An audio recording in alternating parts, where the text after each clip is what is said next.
This is the Be One Change One podcast, where our mission is to help listeners define values, practice integrity, and inspire change. Our vision is to mentor men and empower them to achieve more by taking responsibility for shaping their own lives. He's CAS, an evolving man who has been shaped by adversity and continues to grow through his imperfections. And he's Roscoe, an imperfect work in progress that tries to suck less every day. Between us, we have over 40 years of Air Force fighter pilot experience with countless hours as trainers, instructors, and mentors. Join us and learn to take responsibility for your own life as we dive into subjects from leadership to resilience to vulnerability. Be the one who changes their course. Be decisive, driven, and purposeful. Set the example for others. Lead. We wish we'd had this show when we were younger men. Be the one.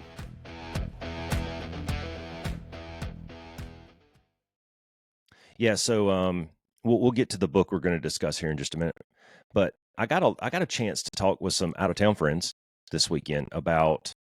I got to talk a lot about kind of my journey over the last, call it 4 or 5 years, and really explain to them in plain English how you do this mind, body, soul balance thing.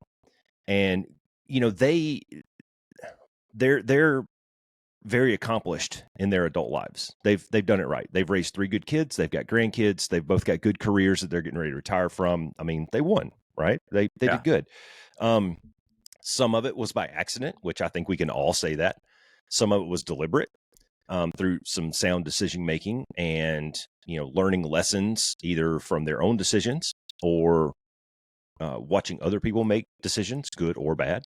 But they hadn't really sat down and like thought about how it sort of all ties together. So I thought that was really neat to get down and sit with 2 people who they kind of do it, but they didn't know that they did it. Yeah. And once you started putting labels on it, they're like, oh, okay, I get that now. That's how I feel when I do X, Y, or Z, you know? So that was kind of neat to be able to take the stuff that we talk about on the podcast, put it into a real world, you know, situation and have those guys sort of have a little bit of an epiphany.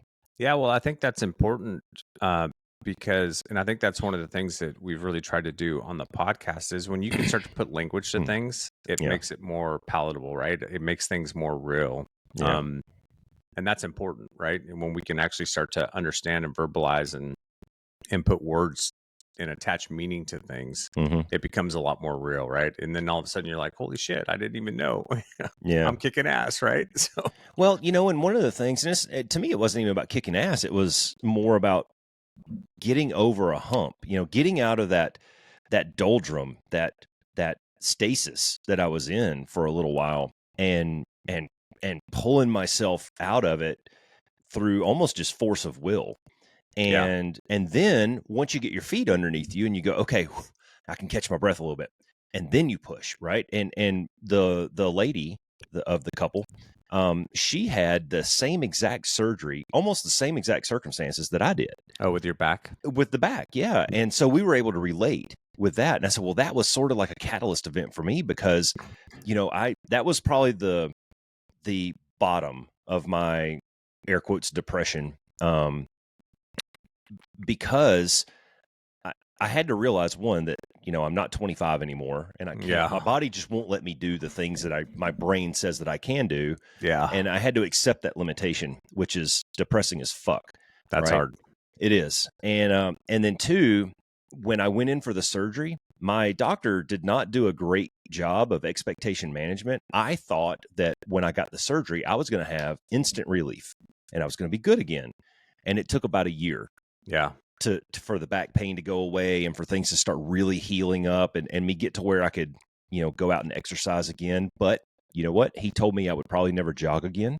And he told me I'd probably never do another burpee again. And well, I proved his ass wrong. Yeah, you have. But in that year, man, that was hard. Yeah, I bet and it was. It was during that year, right before COVID hit. It was right around that time that I started sort of pulling myself out of it a little bit. And then COVID hit and it kind of slowed everything down. And you know, Katie and I sort of went off on this tangent, in the name of social distancing. We found 4-wheeling and drinking in the desert, which was great. I mean, we had a great time for about 18 months. And then I was like, you know what?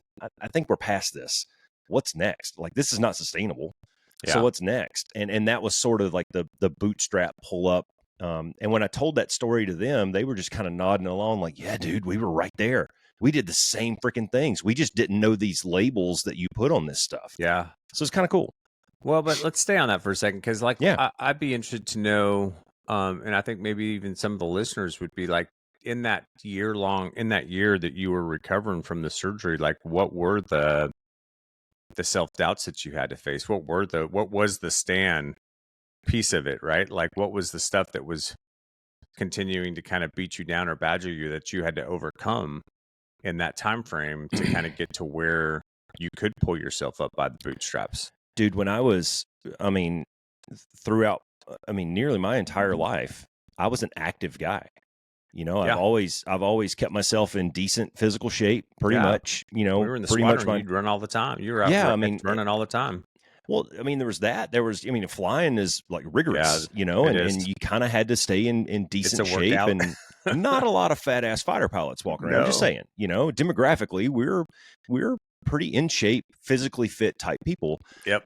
Mentally fit, because in order to stay at the top of the game, you got to stay in the books. Yeah, you got to stay engaged and talking to people and learning, and you always have to have that part of your brain open to learn something new. And as you said earlier, have your aperture out there open, looking for a new technique or practice something new or whatever it is. And then as soon as you think you got it figured out, bam, here's a new book. Go learn that one. Yeah. Fuck. New tactics manual. Shit, man. It's there's another 1,200 pages of studying I got to do. We're changing the game plan. Yeah, exactly. So, and then when I had the surgery and even leading up to the surgery, you may not remember this, but fall of 2017, you guys went to Maple Flag, and I didn't go. You didn't go? Remember, I stayed home. Yep, because I couldn't get in the fucking cockpit, dude. Oh, really? Like every time I climbed that cockpit, it was like just nails being driven into my back, and I wanted to go on that TDY so bad. But I was like, that was such a great TDY. I know, but I would have been completely worthless, man. Yeah, I would have just been another air breather in the room. Like, I would not have added value at all to that. So, anyway, so fast forward from that point, it was 15 months later, I had the surgery. Finally had the surgery, and I thought mentally I'd prepared myself for, all right, cool, I'm going to be fixed, and now I can get back in the gym. I can get back to doing all these things, the hiking, fishing, camping, four-wheeling, all this shit that I love to do, and it didn't happen.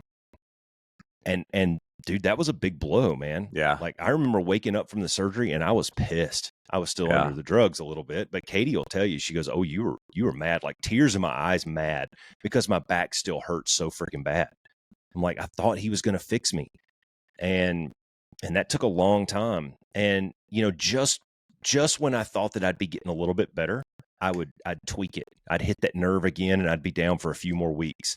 And it was just this constant getting my dick kicked in for about a year until I kind of started walking around the neighborhood a little bit and really taking it easy, really focusing on on my movements day to day. And this is something I'm going to have to talk to Katie about. She's kind of going through the same stuff right now.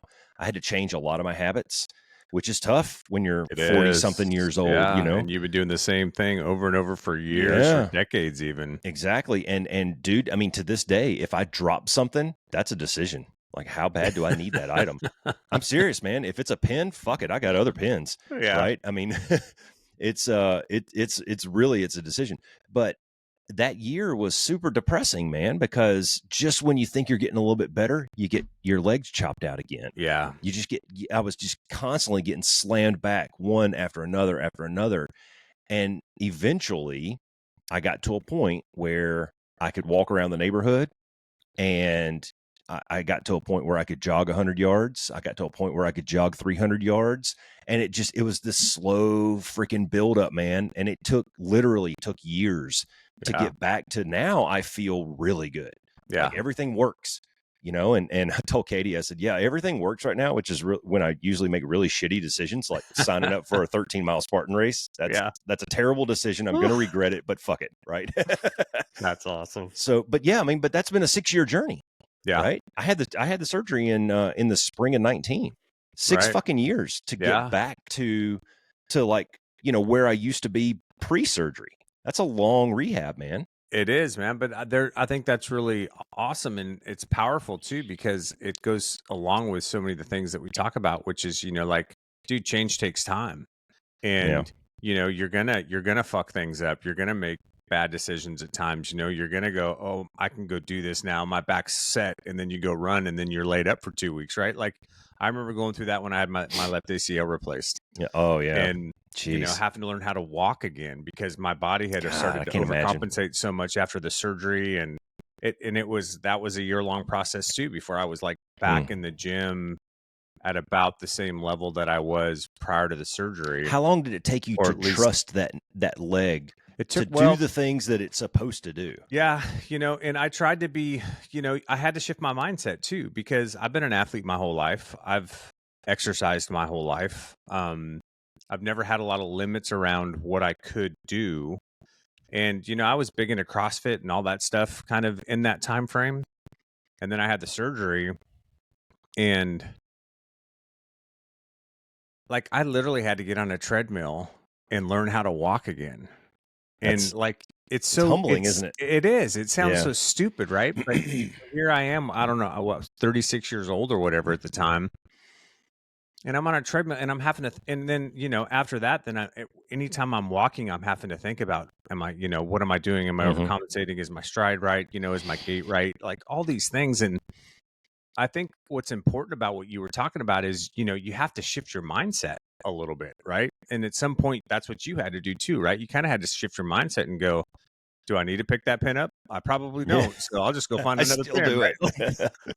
Yeah. But you do. And then you just realize that, you have to, because I did the same thing, man. I got into about 6 months into it. They put me onto a walk run program, and I was feeling pretty good, right? And I was at Paycom on Oahu in Hawaii, and one of the guys that I worked with would trail run. There were trails right outside you could go run. And so he's like, "Hey man, I was going to go to the gym." He's like, "You want to go run the trail?" And I was like, "Oh, my knee feels pretty good, And I'm like, "Sure." I go, "I don't know how fast I'll be, dude, but I'll try to keep up with you, but I'll go." And it wasn't a long trail ride, and it wasn't a very difficult one. We Hmm. did maybe 2 miles. Dude, I almost couldn't walk the next day. My Uh, knee was just like, "What the fuck are you doing, dude?" Like, it's it like, was dude, such we a had this bad discussion. it was such a bad, and it set me back like 2 weeks, Yeah. and I was like, all right, I just got to follow the program, whatever they give me, and just, I've got to slowly, because my left leg, even though I was walking on it the next day after the surgery, it my quad had atrophied so much in that first Yeah. couple of Yeah. weeks. Like, it was just, You it's don't like I had realize two it, different man. legs, man. It was just stupid. Well, hold up. I want to go back to something real quick that you said. You went on the trail run and you almost didn't make it. And then it took you like 2 weeks to get over it, right? But what was that Yeah. 2 weeks like? Did you have to go through like the grief process there Yeah. and go Like, you like, go through this fuck whole, like, you? yeah, And we're like, yeah. and then I'm mad at myself, because I'm like, well, fuck, I couldn't work out for like 2 weeks because my leg was Yeah. so sore, and my knee was like so pissed off and Hmm. swollen. And it was just like, I'm not doing shit, dude. Like, you're lucky I'm even letting you walk right Yeah. now, And then I was mad at myself, and I was disappointed in myself for making a stupid decision, and choosing to push just because I Bingo. felt good, and Yep. I'm so, yeah, it's like that gross, you go back and forth between, should I do it? Could I do it? I do it. And then, why the fuck did I do that? I'm such an idiot. What's my problem? Like, why Oh, can't I'm I gonna pay follow for the that. program? Yeah. And then you just get mad at, like, am I ever going to be able to do what I want to do again? You Oh feel yeah. that way too, right? There's that in the back of your mind where you're just like, fuck, man, is my Hmm. left leg ever going to look like my right leg again? Like, am I ever Yep. going to be able to do the stuff I want to do? Or is this something that I'm going to have to nurse for the rest of my life now? Yeah. Yeah, it's just, it gets really frustrating. It is, dude. And But I know the point I wanted to make was, what's cool about the story you told, Roscoe, is 6 years, man, right? Like, yeah. when we're talking to the ones about these things and making these changes, it's not like you just go flip a switch and then all of a sudden think that thing is fixed, right? Sometimes it takes a very long time, Hmm. and it takes multiple decision points over a very long time, and a shift in mindset, a shift in habits, a shift in all these other things that you have Yeah. to create and you have to make. new habits that you have to form, that allow you to get to that point where you get to that spot you want to be, right? It just, Yeah. none of that Well, stuff is easy. there's a reason that we use our physical health and our physical programs as such a powerful metaphor on our show, and it's because it's applicable. The processes are applicable to so many areas of your life. And we just interviewed Bruce, and he was talking about the same thing about becoming a USA Today bestseller. About it was a 6 or 7 year process for Yeah. him to Well, get there. 10 years before he wrote his first 10 book, before he right? started his first book, right? And it's that Yeah. whole, like, you listen to these business guys who finally make it, they find some modicum of success, and you realize, you go, oh, it must be nice. And yeah, nice. 10 years to be an overnight success, Yeah. right? Nobody sees that bottom half of the iceberg. They only see that part sticking out of the top. And that's sort of the same thing we're talking here, right? People, I got complimented a few times last night for, I've lost a little bit of weight. I'm starting to show that I've been working out really hard, right? I'm not buff, I'm not huge, none of that shit, but I'm starting to see some results, right? Not just on the stopwatch. And I got complimented by a couple people last night, and my discussion to them would be this: like, it's taken 6 fucking years to get to where I can go in the gym and do the things that I need to do to get to the places I want to go, right? Yeah. And that's hard. That year in there around that surgery, man, it was freaking tough, dude. It is. Yeah, it's depressing. It is. It's like, I don't know. Young people probably feel this. I know I probably felt it when I was younger too, about, you've got this goal that you're striving for, and it seems like every time you take a step forward, you take 2 back, and you just constantly second guess yourself. And there's all this doubt going on and this self-sabotage going on about how the hell am I going to make it to this goal if I can't seem to make any progress on it? And this is all going to come up in this book that we're going to discuss. I promise. It is. And the answer is, you got to stick with it. Yeah. You just got to be persistent, and you got to keep Stick trying. with the program. You got to keep trying to be uncomfortable, like you talk about. You got to keep pushing those boundaries out, and you might get knocked down a peg here and there, but you know what? You heal up and you do it again. Yeah. And those are those points where you focus on the process, right? There's a process that you have to go through. There's steps that have to be taken. There's things that have to be done, and they will affect the outcome. But if you just focus on that outcome down the road, especially when it doesn't, you don't know when it's actually going to materialize, or where you're going to get to that spot. Like, that's so nefarious sometimes. And if you're just focused on that, God, it can be so daunting, and overwhelming. Yeah. And focus on the process, right? Just left foot, right. Sometimes, man, it is just left foot, right foot. It's look down at the treadmill, left foot, right foot. Seriously, man. And or whatever it is that you're pursuing, right? Just what's the thing that I need to study today? Yep. What's the thing that I need to get done today? Just focus on that, man. Take the small bites, build good habits along the way. And it'll materialize eventually, but you got to stick with it. It's the persistence piece, man. Success is persistence over time, really. Just effort over time. And I just had this discussion with my oldest kid last week. He called me and we talked for nearly 2 hours on the phone. He went into the gym, came back, called me, and we talked for another 45 minutes. Really good. And we talked about a lot of this kind of stuff. And they're getting in a place, him and his family are getting into a place where they're thinking about saving for a house and stuff like that. And I was like, well, dude, like, every time you walk into the Quickie Mart, you need to ask yourself, how important is that Mountain Dew? Can I just go out and refill my water bottle instead? That's $2 that you save that you could put into a savings account. Yeah. You do that over a certain amount of time and you get $100, and you do that over a certain amount of time and it's $200. And that's how it adds up, man. Yeah. Yeah. It's slow. Sometimes it's a slow process. It's very hard to see results. Yeah. But it works. I don't know. I don't know how else to say it except it works. Yeah. You just got to stick with it. Some of it too, and I'll give you this. All right. Some of it too is because I'm fucking hard-headed sometimes. Yeah, I can see that. And I hate taking no for an answer. And even when my body is telling me no, I'm like, fuck you, body. We're doing this. Right. And I mean, how many times have you been out on a run and your leg starts cramping up, or, you step wrong and your ankle kind of goes, hey, dude, remember me? I'm down here and it kind of hurts. And you're like, fuck you, ankle. We still got 10 to go.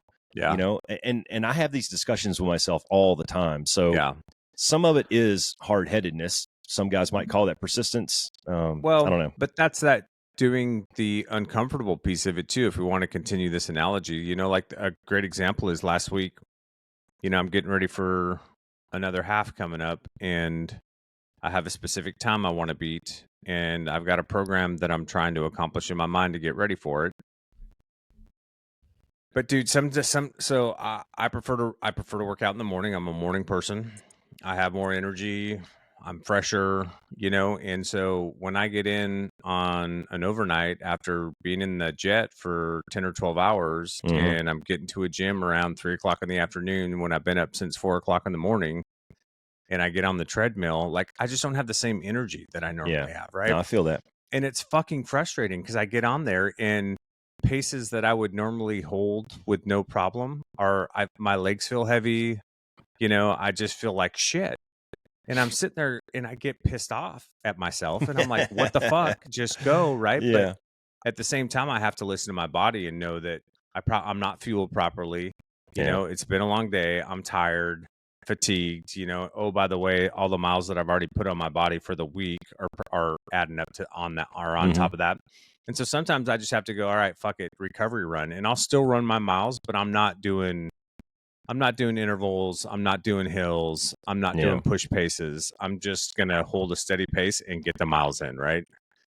And I'm still getting work done and it's still beneficial. It doesn't feel like it most of the time. Like runners always joke because they tell you to do zone 2 runs. Well, zone 2 is like fucking nothing, man, especially if you are at a place where your pace is pretty good. Like if you're running a sub 7 mile, a zone 2 run is like where I run.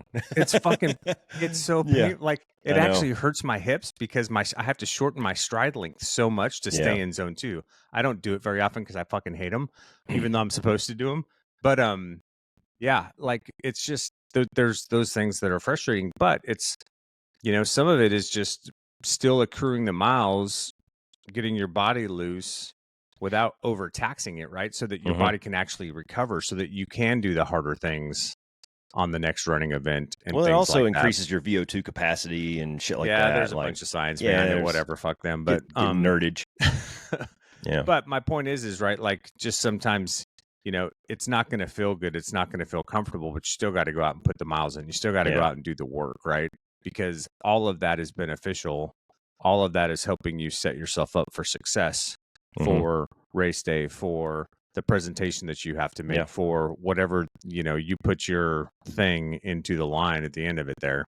So let me take that and let me take it another step. And I had to back off from trying to run faster times, because when I did, I learned this the hard way by throwing my back out 3 or 4 times. But when I try to increase my gait and when I try to increase my speed and run those faster times, I tend to heel strike a little bit more. And that heel strike was shooting up into my back. Yeah. And, you run 3 or 4 miles, everything's fatigued. You have one bad heel strike and boom, there it goes. And now I'm down for 3 or 4 weeks. Yeah. And so now my normal is probably your zone 2 pace. But I can sustain that. And I'm happy with that. And that's part of that. To me, was part of my whole evolution. My whole process was, dude, my mind is strong as fuck right now, but my body's not. Yeah. Right? And I had to accept the things that I just can't do anymore. Yeah. I'll never do another back squat. Never. Yeah. I will never put weight on a bar on my shoulders and squat it down. Yeah. I've gotten to where I will do very light deadlifts in here and very light cleans. And that's more just for the motion of it. It's functional training at this point. It really is. It's just functional. It's keeping some of those supporting muscles kind of, limbered up and tightened up and whatnot. That was actually a very terrible analogy because those two things are complete opposites. Shit. Boy, I really suck at this. That's okay, buddy. I'm here for you. God dang. Anyways. What else you got on physical recovery? We should probably get to the book. We're already like 23 minutes in. Right, yeah. We should talk about the We should get to the 7 Decisions by Hey Andy guys, Andrews. just so you know, we go through Yeah. all the same shit you do on a daily basis. Right, So yeah. and we're no better at it. Also, Squirrel, we had this idea to talk about this book, The 7 Decisions, and then we end up talking about how bad our physical lives suck for 24 minutes. Yeah. Anyways, let me put a bow on that real quick though. It was neat to talk to these other people and share some of that with them. And then they realized, man, we went through the same stuff. We went through the exact same thing. We just didn't know what to call it. They didn't have the language. Their lexicon wasn't there. Yeah. And when I told them that story and we started kind of getting into the weeds about it, they're like, oh yeah, well, we did the same thing. And they're in a really good place. Yeah. Sort of by accident, but it works, right? These processes work, man. And just They do. because you don't have the language to describe it doesn't mean that you can't do it. Yeah, and I would say to that too, one of our pillars is to inspire change and be that one. And if you guys are doing the work that we talk about, and you guys are doing applying some of the things and techniques and building skills and the stuff that we talk about on the podcast to your life, and people are seeing that change, share it with them, man, because that's how you're going to inspire it. That's how you're going to inspire it in other people. Don't be afraid to tell people what you're doing. Don't be afraid to tell people the process that you've gone through. Be transparent, be honest, be open about that stuff. Like that will inspire other people. Well, people notice when you show up to a pool party and you look good in your bikini. Yeah. And people notice when, you walk into a room and you didn't have a bikini on. Of course I did. What are you talking about? I came so close to buying a banana hammock for this thing. I showed it to Katie and it was an American flag one. Oh, it was epic. Yeah. But I'm not that confident. I'm confident, but I'm not that confident. I'm not like Borat confident. Right on. All right. The 7 Decisions by Andy Andrews, Understanding the Key to Personal Success. My mom gave me this book in 2016 for my birthday. For Christmas. It was right after we moved to Phoenix, actually. And it sat on the shelf for, 3-4 years. And I finally picked it up. And man, I've got so many highlights and underscores and notes in the margin in this book. It's really good, and it's a pretty quick read. It's not a super nerdy book. It's a very inspiring book. I think the guy, he puts a good spin on a lot of the things that we talk about, and it's rooted in the way that he talks and where he's coming from. This is rooted in Christianity. But he's also like a super smart guy. And he's got a couple other bestsellers out there that are sort of along the same vein. But let me just read off the 7 decisions, and then we can break them down real quick. Is that cool? Yeah. Before you go there, I just want to let the ones know. So I read this book too because you recommended it to me right when we were starting the podcast. Yeah. And so it's been about 2 years. So some of it is going to be I'm going to have to dig a little deeper to remember some of the stuff that we're going to talk about. But I will say for folks who may not be religious or into Christianity, for lack of a better term, it's still a good read because a lot of the stuff that he talks about, even though he kind of builds it around some of his faith, it's very translatable, right? It's not really based on. Yeah, it's not churchy in the sense that, like you have to be religious or follow these religious tenets in order for this to apply to your life. The context that he describes some of it in is kind of based on his own personal faith.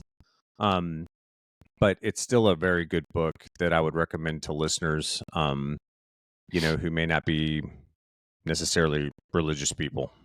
Yeah. So I'll just throw that out there. If I hadn't have said that, you probably wouldn't even known.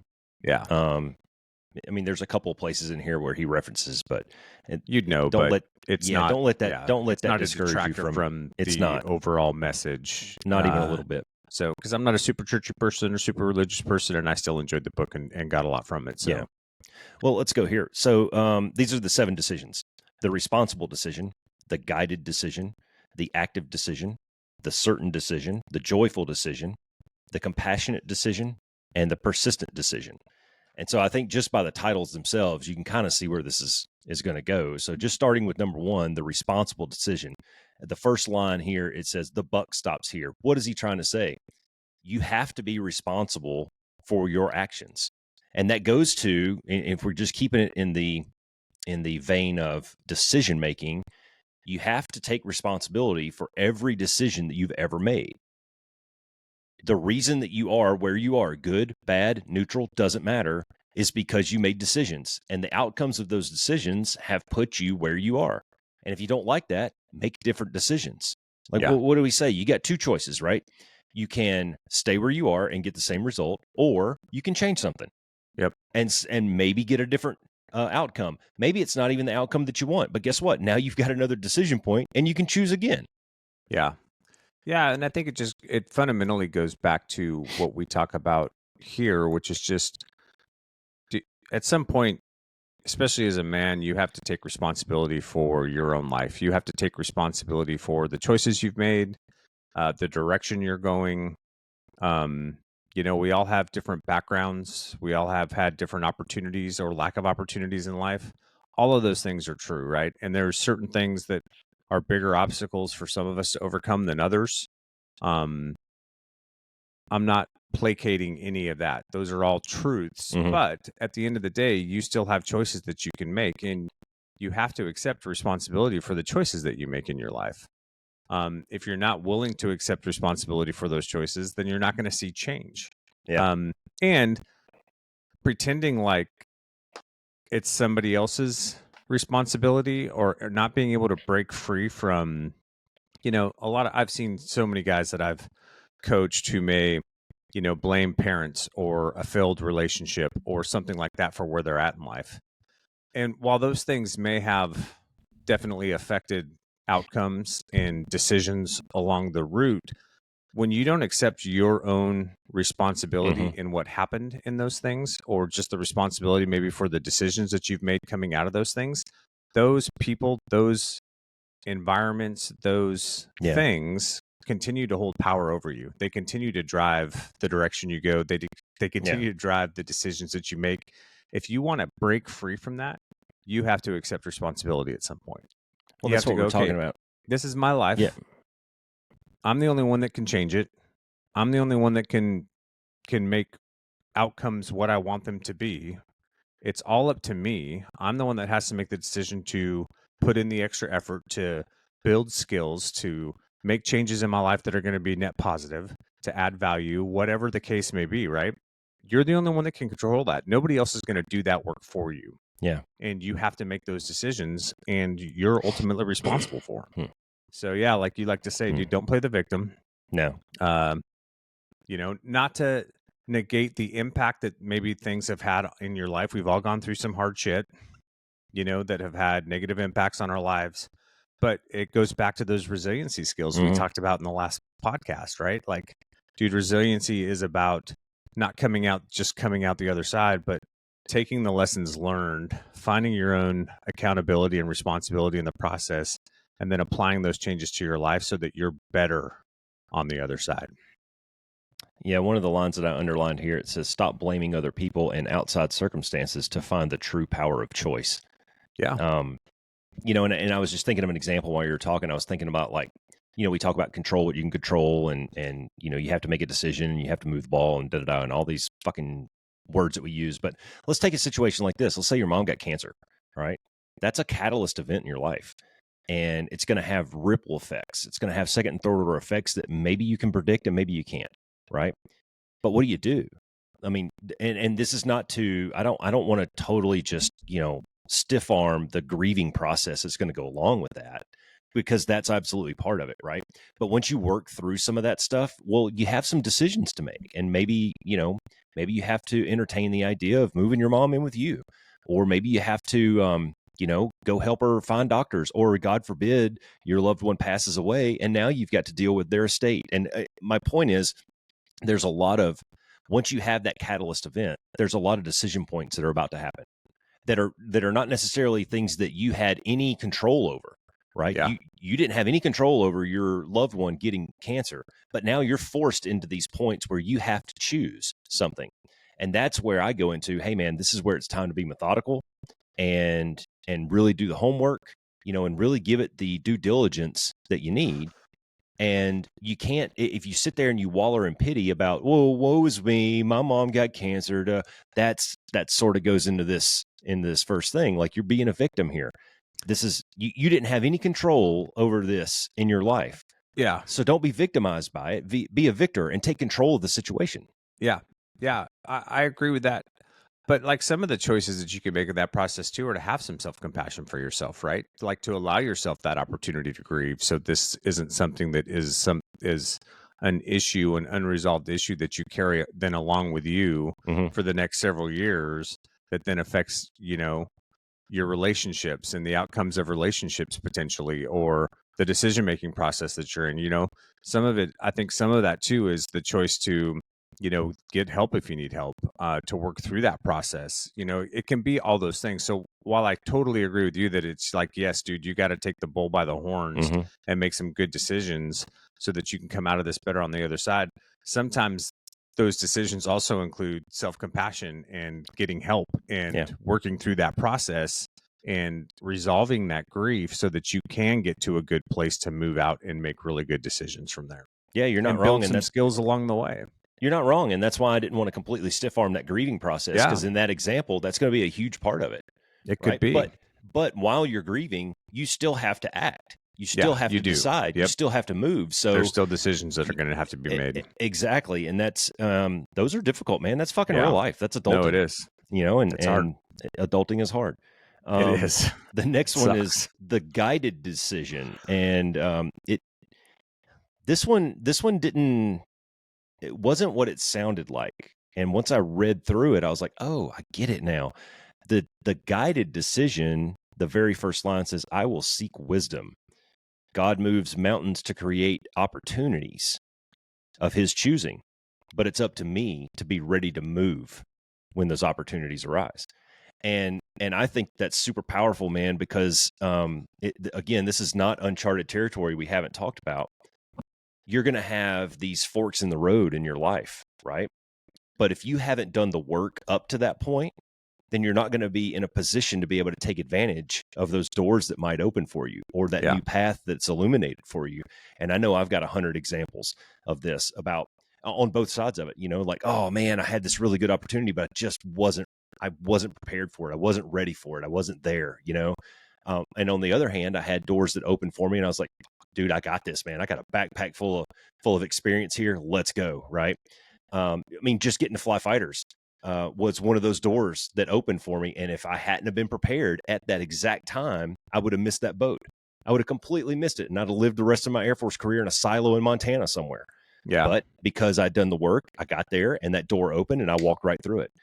So the seeking wisdom piece of it is something that we've talked about a lot on here, and it's stay curious, stay engaged, stay learning, read, watch, consume, be thirsty for knowledge, keep that aperture, keep that knowledge base moving along so that when these opportunities do pop up, man, you can take advantage of them. Yeah, well, I agree with you completely, 100%. This separation is in the preparation, right? So the more prepared you can be, the more you're going to separate yourself from the herd.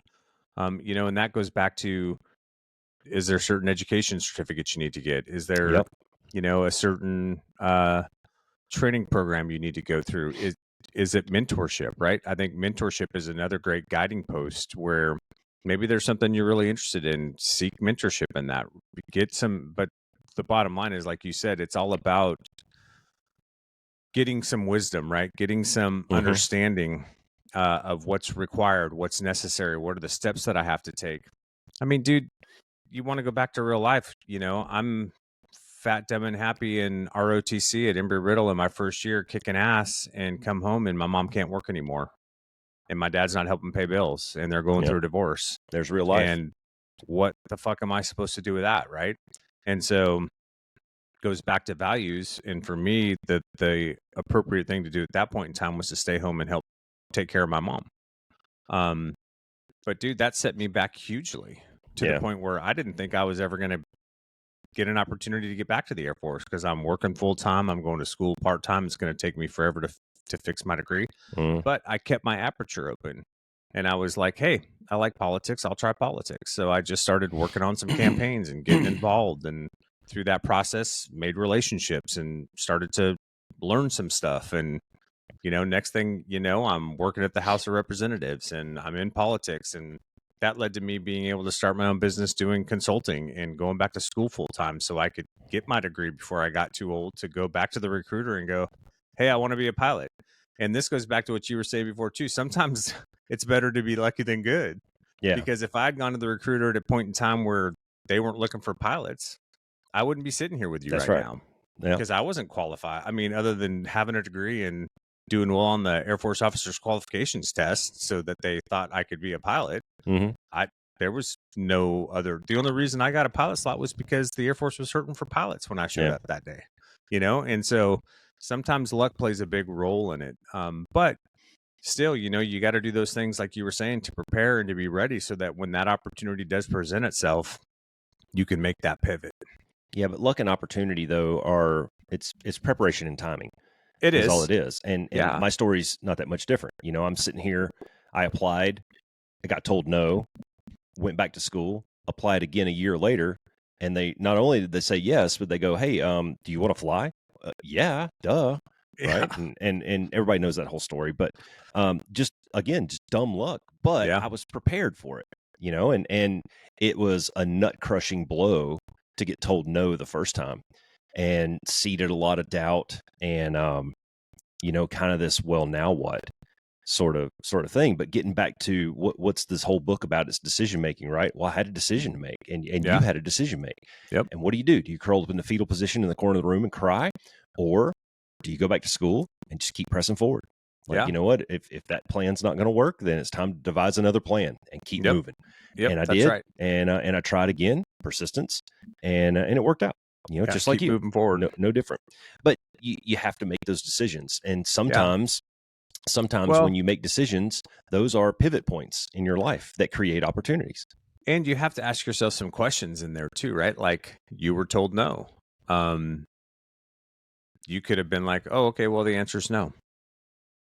And been Yeah. done with it, right? You could Yeah, have and I'm folded kind of right hard there. headed sometimes. Yeah, a little bit. But my point is, dude, you're gonna get no. I had a guy tell me I'd never be anything more than I had an instructor tell me I'd never be anything more than a recreational pilot. Okay. I could have taken that Yeah. feedback and gone, I'm not cut out for this. I'm done. Yeah. What do you do? Fuck him. He's not part of my plan. Like, Yeah. no, my plan wasn't to be a recreational pilot. There was something I wanted to do more than that. And you may have that opinion about me, but guess what? Your opinion doesn't matter that much because you're not in charge of my life. I am. And so I'm going to make decisions that are going to help me get to where I think I want to go. Yeah. And if you can't play that game with me, then you probably don't need to be a part of this process. Yeah. So you just got to you have to make those decisions along the way and and realize that you're probably going to get no, you're going to fail.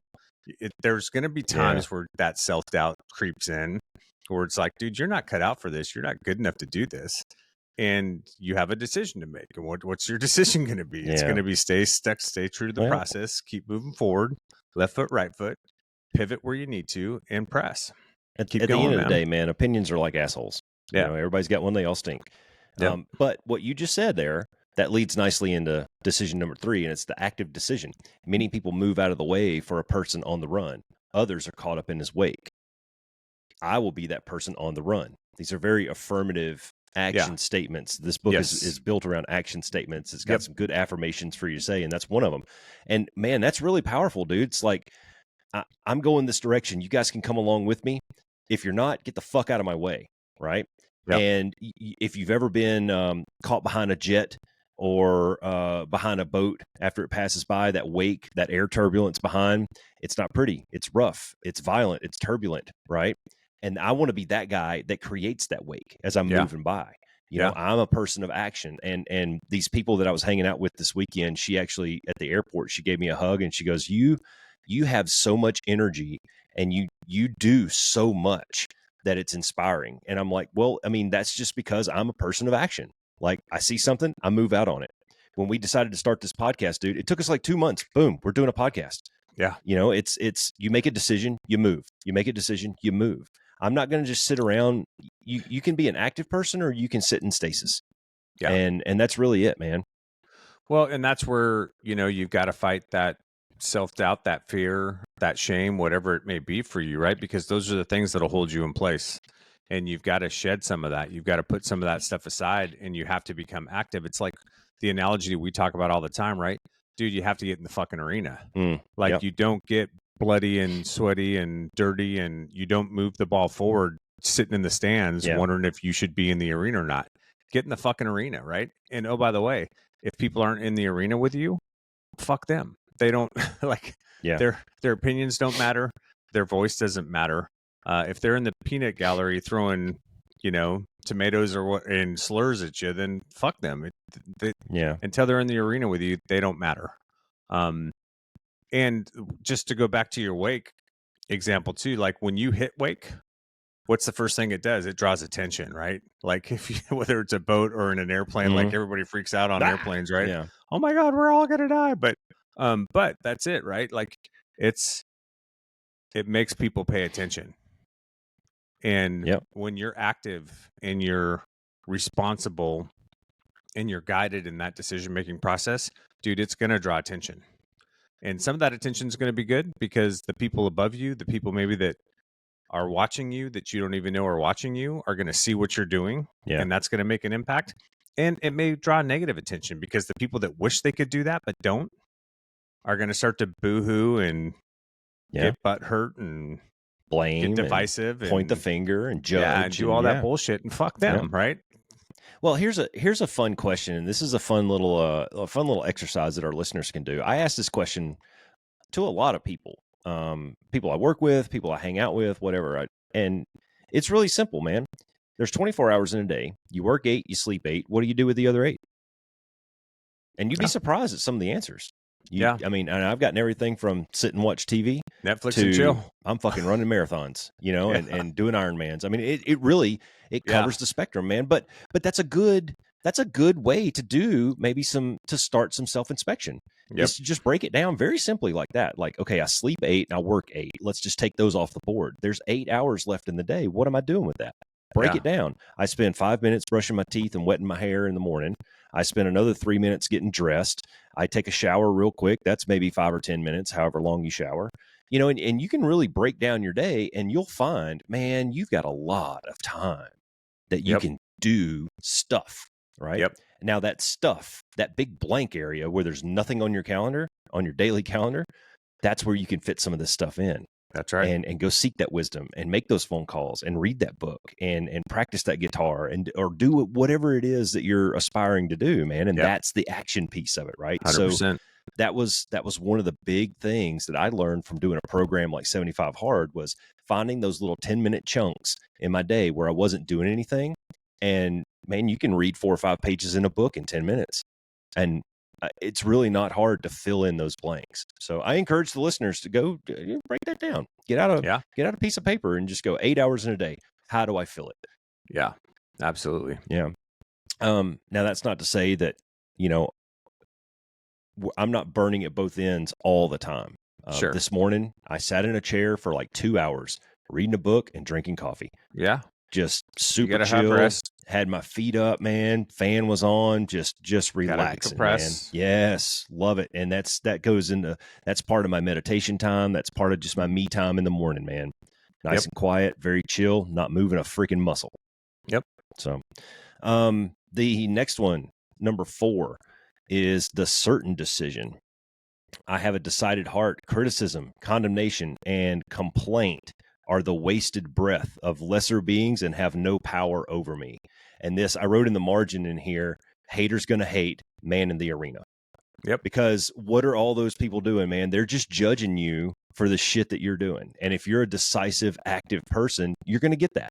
Yep. You're going to have people pointing their fingers at you and going, oh, what's he doing over there? Does he think he's better than us? No, dude, I'm moving, man.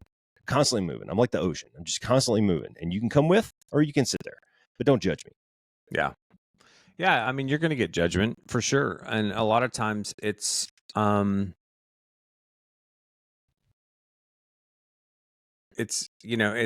because some people may be jealous. Some people may just not understand why you're doing what you're doing, and it doesn't make sense to them because they're not in the same place that you are. They haven't had that same catalyst event or had a point come in their life where they've been forced to face some things or make those types of decisions. And some people, if we're honest about it, just aren't capable of it. Not everybody's going to be a baller. Not everybody's going to go out there and push themselves. Not everybody's going to be fine in the uncomfortable. A lot of people are going to seek comfort. And that's fine, dude. Nothing against people that choose to live their lives that way. But the point is, and the point of the podcast is, like, if you want to get better, if you want to fix some things about yourself, if you want to move the ball forward, then you can't be that kind of person, right? That's right. And you can't let those people drag you back down with them. Yep.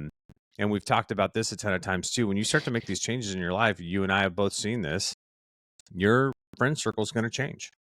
The people that you're close with, the people around you, that stuff's going to change over time, because you'll find out that there's people in that circle that love you for who you are right now, but aren't really interested in supporting you for who you want to be. And you're going to find that there's some that probably really do want to support you in doing that, but don't have any interest in doing it themselves.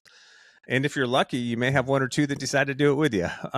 But those people are few and far between. And so, those things are going to happen, and you can't get mired in that, man. Again, it goes back to, you're responsible for you. You're the only one that can make an effect change in your own life. And if you want to do that, then at some point you've just got to kind of put the blinders on and the earbuds in and drown out the noise, all the background noise, and get focused and just go after it. When you said not everybody's a baller, I wrote that down because I wanted to come back to that. Not everybody's going to do this. Not everybody's going to make these decisions and put in this time and put in the effort and that kind of stuff. And that's fine, dude. If that's the way you want to, if that's what you want to do with your life, that's cool.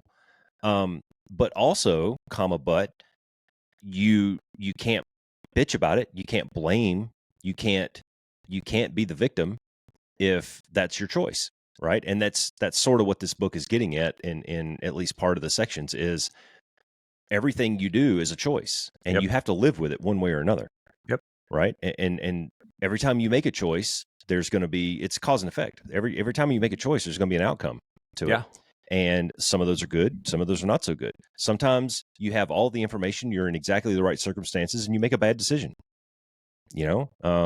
Some people have made bad investments and they have to live with that. Some people have made good investments and they have to live with that. Some people have taken a risk and it's worked out for them. Some people have taken a risk and it didn't. I bought my first house in the fall of 2007. It fucking sucked because the market crashed in 2008. Right? It did. Turns out that was bad. Now the decision at the time, that decision was a good decision. Our family was in a good position. We had all the necessary resources and availability to do it. We were in a good spot. Our kids were at a good age. We wanted to buy a house to raise our kids in. Don't regret the decision. Unfortunate circumstances, things that are out of my control. But then we're faced with a decision point, right? What do you do? Do you sell the house and take the hit? Or do you try to keep the house, put a renter in it, hang on to it for a few years and get back above water, right? And that's what we did. It took us 11 fucking years to get back above water on that house. Yeah. But those are those little decisions in your life that you have to just kind of roll with the punches sometimes. Well, and I know I always come back to this, but this is also why like self-inspection and understanding your own personal values are so important, because I think if we're honest, if we're just going to call balls and strikes and be honest about things, like, dude, if you want to be a big time baller and like go crush the financial industry or be a CEO or start your own company, it's going to come with certain sacrifices, right? The reality of it is that if you want to be one of these high powered people, you're going to forego a lot of potential relationships. You're going to forego a lot of personal time. You're going to forego a lot of things in general, a family potentially until maybe later in life. And so that's why it's so important to understand those aspects about yourself, because if having a family is really important to you, then some of these decisions may be a little more tempered. Now, that's not to say that you're not going to go after the things that you need to do to build the skills that you want to have for yourself as a person, right? And to build resiliency or, all the different things that we talk about on the podcast. But it goes back to building that wisdom, right? Like figure out, like, there was a huge time investment that you and I made that was a significant drain on both of our families for a very long time to do what we did. And we accepted that. And we knew that. I knew that. I'm still living with some of the ripple effects of that. Yeah, I mean, and it's tough, right? There were a lot of there were a lot of things that we missed. There were a lot of things that we weren't there for. We were absent a lot. Yep. And that affects your relationship with your kids and your wife and all kinds of different things. It adds all these other variables that you would then have to deal with. But just my point in saying all that is, I don't want to just say like, hey, everybody's got to be a baller and you got to be this badass individual. You can be a badass individual and have a great family, if that's and focus your efforts and energy in those things if that's what's important to you, right? You can Yeah. still go to task on all these things that we talk about and take responsibility and accountability for yourself and make good decisions for you and your family and build these skills that you can then teach to your kids. And like, so I just wanted to say that because No, I don't want to, I don't want the message to get mixed. that's spot on, man. And what we always talk about balance, right? Yeah. And something that I screwed up very early in my life, and maybe still screwing up now to a certain extent, is having some balance on some of the aspirations that I have. Some of the things that I'm trying and leaning way far forward. That comes at a cost, and that cost is maybe not spending as much time with my wife as I could, Yep. or whatever. And I love that you brought up the sacrifice piece of it. And guys, I mean, it's just a fact. If you want to get to the top of the mountain, you got to make some effort, and it's going to hurt, and it's going to cost you something. It will. Well, and even now, like if we want to be completely transparent, like in my life now, I have a lot of extra time. I've got a job that I work half the month doing. I have extra time in my life now, and there's a draw for me to go back and get involved in politics again. I don't think I'd ever run for office, but working behind the scenes, and doing stuff like that, I would be very interested in doing that again. But you know what keeps me from doing it, dude, is I'm not ready to sacrifice that time with Alicia right now. Yeah. I'm just not. That's valid. Where I am right now in my life, I'm just not willing to sacrifice that time. And I think that comes through, I think that wisdom comes through having a very clear picture of where you are and what you want. Yep. And what your goals are and what's important to you, know, and that all goes back to values. So man, there's that big old knot again. Damn it. Damn it. Big old knot. All right, number 5, the joyful decision. I love this one, dude. The joyful decision. Today, I will choose to be happy. My very life is fashioned by choice. First, I make choices, then the choices make me. And golly, man, there's so much power in that because there's so much freedom in that. Dude, I've said so many times on here that happiness is a choice, man. And it's so much easier to be happy than it is mad or upset or angry or sad. And I had to go get the Google Science to tell me, but there was this old thing like it takes 2 muscles to smile and like 30 muscles to frown or something like that. It's just easier, man. Just be happy, right? And that comes through. I think it comes through being proud of yourself and the work that you put in and the effort. Like there's nothing that makes me, well, I don't want to say nothing. It makes me feel very good at the end of the day when I turn out the lights and I go, man, I did everything today that I said I was going to do. I gave effort, I got it all done. I feel accomplished. I feel proud of what I've done. And sometimes I want to watch the NASCAR race today. And maybe that was my accomplishment for the day was to watch NASCAR and just relax and just chill. And other days it's maybe go for the 10-mile run or whatever it is, or make that investment or read that book or, today I'm going to wake up early so that I can finish this 700-page Clancy novel. I did that a couple weeks ago. I just through that accomplishment, that self-pride of getting shit done and knowing that you gave the effort that it deserves and then being grateful for the things that you have and not jealous of the things you don't have. I think that all that comes down to and boils down to being happy. Yeah. Well, and what I would encourage people to do, well, 2 things. One is we talk a lot about gratitude too, right? And I think having an attitude of gratitude and having things that you recognize in your life that you're grateful for will help you maintain a certain level of happiness, right? Yeah. Because when times get rough, they may suck. But dude, if you get a woman that loves you, that you're in a really good relationship with, there's not a whole lot else that really fucking matters. You know what I mean? Like, if you've got a good job, and you can pay your bills and, even when shit goes sideways sometimes, you're still able to support and take care of your family. And be grateful for the things that you have in life.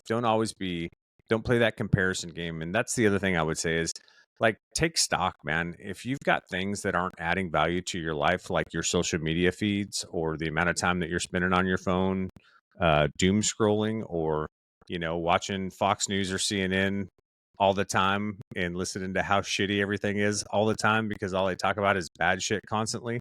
Maybe cut some of those things out of your life, maybe remove some of those things that want to pull you into a position that makes you feel less happy or unhappy, or worried or scared or concerned constantly, right? Or, one way, like you were saying too, I think, but really the best way to instill it other than having gratitude and an exercise of gratitude is take action. You're always going to feel better in action. A lot of times that unhappiness comes from a place because we're sitting in a place where we're in indecision and we don't know which way we should go. And a lot of times by just making a choice, making a decision and moving out and being in movement and moving forward, like that's going to make you happier. It will. It'll give you a won't sense feel of fulfillment. stagnant. Yeah. It definitely will give you a sense of fulfillment when you finally make that decision and you start moving out on it. Yep. And there's a trap there. It's that analysis paralysis. Yes. And I've recently been in that with some things that I'm working on. And man, here's the thing. All right, you can talk about it, you can hem and you can haw, and you can read and you can research. But until you do something, and this is something. Tell me if you ever heard this before. You're sitting around a group of friends or people, at dinner or whatever, and somebody says, "Yeah, well, I'm thinking about X, Y, Z. I'm thinking about da da da da da da." All right. Well, first of all, how long have you been thinking about it, and what have you actually done? Right? Did you do any research on it? Have you started setting a goal or making a plan or any of that kind of stuff? Right? Yeah. And you find out that a lot of that's just rhetoric, right? But when you boil it right down, these people who are active decision makers are the kind of people who are going to distill it down. They're going to seek out the wisdom and the knowledge and the skills and the tactics and techniques. They're going to set a goal and formulate a plan. And then eventually they're going to put a stake in the ground and start moving. Yep. Right. And you know what? You might find out that you fucking suck at it. Or you might find out that that was the wrong decision or the wrong path. And you might have to go back to formula on some things. That's okay. The point is, do something. And you're right, man. When you make that decision to move out, I mean, just recently, I told you I hemmed and I hawed over, it was probably about a month or so about making that decision to run that Spartan race. Yeah. But I did a lot of homework in there and I tested myself to see where I was and mentally and physically. And do I think I can get there from where I'm at right now? Yeah. Realistically, right. I had 5 months at the time. Do I think that I can get to that point in 5 months from where I am right now? And I like to get the author's name, but that book Start that I read a few years ago, that one line that I underlined in there was, in order to get where you're going, you have to know where you are. Right. And that's exactly what I did. I just said, okay, well, let me find out exactly where I am right now. And I went out and tested myself. I was like, okay, based on that performance, I think I can get there and not like injure myself and kill myself on this thing. I might not shatter any records or anything, but sure, I think I can do this. Yeah. Right. Yeah. So, and I feel better now that I've actually made the decision and I'm moving forward and now I have a training plan and I'm sticking to it and, it's good. Yeah, don't let fear stagnate you because that'll rob your joy and your happiness, man. Yeah, well, there's a line down here that I underlined down here. It says, "Happiness is a choice. If you're not happy right now, it's a consequence of your own choosing, not the circumstances of life." Reference number 1 over here, where it says, "Don't blame motherfuckers for your unhappiness." Yeah. Right? Happiness is a choice, and you can. In Work Hard, Don't Suck, there's a chapter in there called "Happiness is a Choice." Yep. Because the decisions that you make lead to your happiness. And if you're not happy, make different decisions. You see, where it's a circle. Yeah. It's super easy. All right. The compassionate decision. I will greet this day with a forgiving spirit. The compassionate decision can heal your heart, mind, and soul.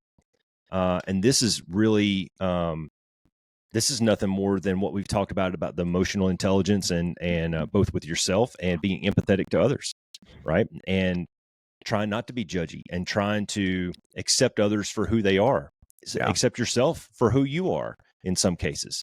I've had to have some real discussions with Roscoe about, this is the person that I am. And if I don't like it, guess what? I can make a choice and I can change that.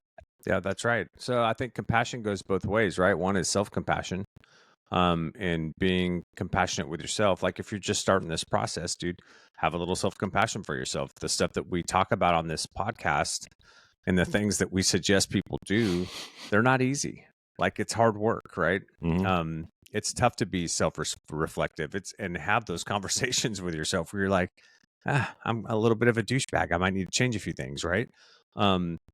So, and then have some self-compassion for yourself too, just as you go through that process, right? Because you are going to stumble and fail along the way, and that's okay, man. But just get the lessons learned, apply them, set a new goal, re-engage, reassess, and move out. And then, I think, I think you and I would both agree, or I guess I would ask you if you would agree that when you start to do this work and you start to figure out what your own personal values are, you at least for me, I know I've become a more compassionate person in general. And not trying to pass judgment on other people, being able to accept other people for where they're at. Making the assumption in most cases that, whatever somebody's doing, they're probably doing the best they can in the moment that they're in. Yeah. And then evaluating things from there. And just, trying to be compassionate in general, in my viewpoints and my actions and my decisions and how I operate in the world with other people. So it's a good place to start. Something that I've been working on really hard, man, is I tend to, once I form a judgment on a person, it's very hard to unravel that in my mind. And that's a fault of mine, because people change all the time. And, once I have an idea of who you are and what kind of person you are, I might meet you a year later and you've done all this stuff and you've changed your vector a little bit, but you still have to almost like prove it to me to change my opinion. It's very difficult for me to go into that as open-minded as some other people are, and that's a fault of mine. It sucks, but it's a work in progress, and just like everything we talk about, man, it's ongoing. And I think that that's human nature to a certain extent too, Roscoe, but what do you do with it, right? So maybe you meet somebody and, they don't live up to maybe the expectation you had, or they are a person that's been hurtful or things like that. Extending compassion in some respects can be recognizing that about them. You make that judgment. That's fine. Do you need to attack them for it? Do you need to get in their face about it? Or do you just kind of let that relationship die on the vine and move on, right? And not get wrapped up in that with them. Have some compassion for them and where they're at in their life. Maybe even make yourself available to help them out down the road if they come to you or they choose to do this kind of work. But I think oftentimes, like, when we bump into people like that, we pass judgment, and then like our natural instinct is to be mean or rude or belittling, or and I've done that in the past. I know I found myself in situations where I'm like, God, I'm an asshole. I shouldn't have done that, right? But you are an asshole. I know. But right, I think that can be the compassion side of it too, right? It doesn't mean everybody gets a group hug all the time or things like that. But I don't know if any of that made sense. No, it doesn't even have to be let that relationship atrophy or die on the vine, as you said. It could be just, I tend to be a little more passive and just like non-committal to it. I'm like, okay, maybe this could be a season. Let's see if it sticks, and just kind of just let it roll. And I don't know, I should be, you still have to protect yourself from that stuff. But I know I should be, maybe in some ways I should be a little more congratulatory. But I think a good example of compassion in some respects too, are you and I don't agree on a lot politically, but we're still friends, and we still have conversations about it. And it doesn't detract from how I see you as an individual, or what you're trying to do or accomplish, or how I can help that, if as a friend, if I can. It doesn't detract me from still wanting to have that relationship with you. And I think that's poignant, because I think in today's society, those things have become that for people, right? Where if you don't believe what I believe, you know what I mean? And let's stick on that for a second, though. On both of our sides. Let's stick on that for a second, though, and take that example. If let's say next week we get on this and we start talking, and all of a sudden your views are 180 degrees out from what we've been talking about for the last 6 months, right? And I kind of know where you stand on most things, right? And you probably know where I stand on most things. And if you came into the next one and you were 180 out, dude, I'd be skeptical as fuck, right? Now, you might have read something or subscribed to a podcast and had like this enlightening moment in the last 7 days, but I seriously doubt it. Yeah. Right. And that's where I kind of, I'm not enlightened. I just kind of, just kind of watch from the side and go, okay, what's the real, like, what's going on here? Is he tripping on shrooms? Like, what's going on? Did you listen to Tucker Carlson right before you came on? Like, what's the deal? I didn't, but which his podcast is actually awesome, by the way. I loved when he put Ted Cruz. Ted Cruz. Funny. Dude, he put him on the fucking ropes. It was awesome. That was dude. Funny. He was on his heels the whole time. That was great. I love it. I love it when a politician just gets their ass whipped by a reporter, and you don't see it very often. But Tucker Carlson's good, regardless of which side of the fence you're on. His show, I think, is very good. He asks tough questions, and he asks follow-up questions, and I appreciate that. Number 7, last one, the persistent decision. I will persist without exception. The only limit to my realization of tomorrow is the doubt to which I hold fast today. Holy crap, dude. Like, you are literally the only person that's holding you back. Yep. You can find a way. And dude, this is something that I wrote about in one of my books that's coming up, is our profession that we grew up in. We got convinced along the way that we are problem solvers. There's no problem out there that doesn't have a solution. Sometimes it's very difficult. Sometimes they're more easy, right? But you can solve every freaking problem out there. You just have to work hard sometimes to get there. And this persistence thing is like, sometimes it feels like you're just banging your cranium against a wall. But if you do that long enough, the answer will come, the solution will come, the path will illuminate for you. And if you do it, like, success is just action over time. That's all it is. Yeah. Well, and I think what's really important about what he says there is, dude, the doubt, the self-doubt, the fear, the what are people going to think about me if I fail? What are people going to think about me if I try to do this? The messaging that you've had in your life. Maybe you just don't like yourself enough to do something, right? Maybe if you're overweight, you're just like, well, I've always been overweight and there's really nothing I can do to fix that. I'd go back to the last one and say, have some compassion about it. Yeah. Well, and that's just it, right? Like, all of these things tie together, but it's those aspects. And I say all that just to say that I can agree with you 100%. Like, we are the only thing that holds ourselves back, right? You have choices that you can make, right? You can eat that carton of ice cream, or you can go to bed a little hungry, right? Dude, I had ice cream. I had ice cream cake last night. Oh, ice cream cake.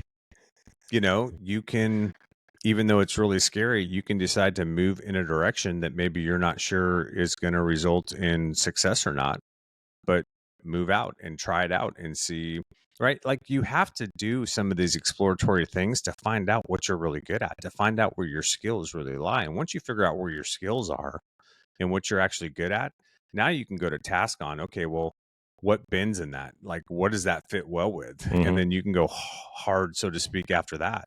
But like, it does, like, doubt and fear and all of these things that we talk about, that fear of failure, that fear that you're not good enough. Like, what do you need to give yourself permission to do? Like, what do you need to give yourself permission to say yes to? I think a lot of people struggle with that. And, at some point you have to recognize that, again, you're responsible for yourself. Yeah. And you can move yourself out of your own way by just making choices, being active in your decision-making process, and stepping out and going for things. And I know it's scary. I mean, fuck, man, I showed up to pilot training and I'm like, you walk in there the first day and you're just like, you're kind of sizing everybody else up. You don't know what you're getting yourself into. You don't know if you have the requisite skill set to complete this program, and it beats you down, and it's long days. And sometimes you go out there and crush it. And sometimes you go out there and you go, fuck, man, there's just no way I'm cut out for this. Right. But you just keep going. You just, you strap it back on the next day and you do it again and you try to do it better. And like, I think that's the thing that was unique about the environment we were in too, was you make mistakes all the time and you just strap the jet back on the next day and you go out there and try to be better the next day, and you get good at doing that. And that's a practice, that's a habit, that's a skill that you build. But you got to get out of your own way. Yeah. Well, these people that I was hanging out with this weekend, hang on. I'm choking on my own spit.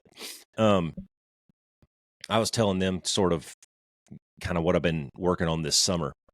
And, man, I've been dealing with a lot of self-doubt, a lot of self-sabotage, a lot of imposter syndrome. And, thankfully I've had some people in my corner that have helped coach me and, got me to a point where I was finally, I was standing on the edge. I was standing right on the freaking edge. And I'm like, you know what? Fuck it. Jump, and I've literally, I did this one time. I was in Hawaii, and I climbed up on this waterfall. The guys that we were working with gave us directions on how to hike out to this waterfall that you could climb up and jump off. Right. And it's like a 50 foot drop or something like that. And, so I climb all the way up there, and I'm like squatted down on this little rock precipice that's sticking out. And I'm squatted down over this big pool underneath with the waterfall coming down off my right, and my bros are down here videotaping. And I literally said, well, it's not going to jump off of itself. And I stood up and I jumped. Right. And that's kind of where I got to this summer. I was like, well, fuck it. It ain't going to do it itself. And so I pulled the trigger and I started. When I started telling these people this story, yesterday morning, one of them said, oh, well, I'm getting ready to retire. And I have no idea what I'm going to do, but I've thought about doing this because I really enjoy it. I'm really good at it. And she showed me some pictures of some of the projects that she's worked on. And I was like, just fucking go for it, man. She goes, oh yeah, I know, but I don't know. And, what if, I can't sell it, or what if people don't want to do, it's like, fuck it, just go for it, man. Maybe you gotta set up an LLC. Maybe you got to create a website. Maybe you got to get on some social platforms and run some ads or whatever it is. But, now in this meantime, in this interim, you can do the homework. You can watch some YouTube videos on how people start these small little businesses on Etsy or whatever it is, and it was encouraging for me to have somebody sitting in the same exact position for something, slightly different, but they're having the same discussions with themselves. This is a very common thing, right? Is these messages that we tell ourselves. And I'm telling you from personal experience, man, just fucking do it. Yeah. Just do it. Now, when you do it, you have to give it the effort that it deserves. You can't just go out. You can't just go buy a set of $200 sneakers and expect to run a marathon. Yeah. That's not how it works. Nope. No. Yeah. You have to put the work in. You have to learn through the process. You have to fail and take the lessons learned. I mean, you talk to any entrepreneur and, what do they say? Like most of them, 1 of 5 entrepreneurs, like the first 3 or 4 of their businesses that they start fail before they actually hit the one that works. And sometimes that's luck and timing, right place, right time, right industry. Most of that though is the lessons that they learned from the 2 or 3 that failed that they apply to the next one. You look at authors and how many rejection letters they get, and then all of a sudden they're a bestseller, right? Because somebody picks it up and all of a sudden love it after 10 years. Yeah. Right. Yeah. Right. But there's that process that they go through, I mean, I think Abraham Lincoln lost 17. I think it was 17. He ran for office 17 times and lost before he won the presidency of the United States. Yeah. And is arguably one of the most pivotal presidents we've ever had, and so you just got to stick with it, man. And you can't be afraid. You can't let that self-doubt or those obstacles and failures even prevent you from just continuing to try to move forward. Yeah. Now I talk to other authors all the time, and almost everyone that I've talked to has anywhere from 3 to 6 books that will never see the light of day. Yeah. They were just, they just weren't good. Yeah. They just weren't good. Well, or they counted as a practice rep, or they tried to sell it and they got told no. It could be anything. Yeah, but it's not with Richard Fox. Like he wrote 3 or 4 books and none of them went anywhere. And he's like, what's going on? And realized that he was just in the wrong genre. He changed. He pivoted. He changed his game a little bit. So he made a total pivot, and now he's this well-known sci-fi writer, Exactly. And so you never know. Exactly. Well, the key there is just like Richard Fox and Bruce that we interviewed a couple of days ago, and experiences from our life. It's keep going. Just keep trying. And I use the analogy of chopping wood in my book, Work Hard, Don't Suck. There's a chapter in there, and I used to say this with my kids all the time. I was like, dude, just keep chopping wood, man. And the thing about chopping wood is nobody fucking likes chopping wood. Chopping wood sucks. It's hard work. And it's, early on when you start chopping, it's hard to see the fruits of your labor. But if you chop wood long enough, you look over and you got this nice giant fucking wood pile. Yeah. Right. And so just give it time, man. Just give it time and keep doing the work and keep chopping wood. Yep. You're going to be sore the next day, but that's okay. Yeah, that's part of the process. That's all right. Cool, dude. Well, that's the 7 Decisions by Andy Andrews. I encourage people to go pick it up. Yeah. It's good. It's a good, quick read. You can probably get through it in a few days and get a pen and a highlighter because it's got some good stuff in it. Roger that. What else you got? Be the change. All right, be the one. Thanks for flying with the Be One Change One podcast. If you got something out of this show, then be the one and share it in your circles of influence. You can be our wingman through our website at www.be1change1.com. That's be and the number 1, change and the number 1.com. We invite you to be the one and join our fighter squadron on social media at Be1Change1 on Facebook, YouTube, and Twitter. You can follow us at Paul Roscoe White on Facebook, Instagram, and LinkedIn, as well as Roscoe's website, www.paulroscoewhite.com. You can email us from the website and please leave comments, share, and ask questions, or leave ideas of things you would like to discuss on future podcasts. Most importantly, be the one that helps us win the algorithm by leaving a review on whatever platform you're listening on. Thanks for joining. Until next time, be the one.